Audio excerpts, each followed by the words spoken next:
जब बात सुरंग बनाने की हो तो चीन से बेहतर कोई नहीं।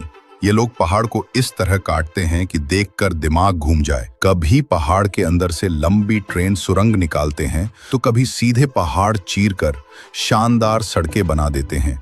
इतना ही नहीं, चीन में पानी के अंदर से भी सड़कें निकलती हैं, जैसे समुद्र के नीचे से ड्राइव कर रहे हों। सच में इनकी इंजीनियरिंग किसी को भी हैरान कर देती है।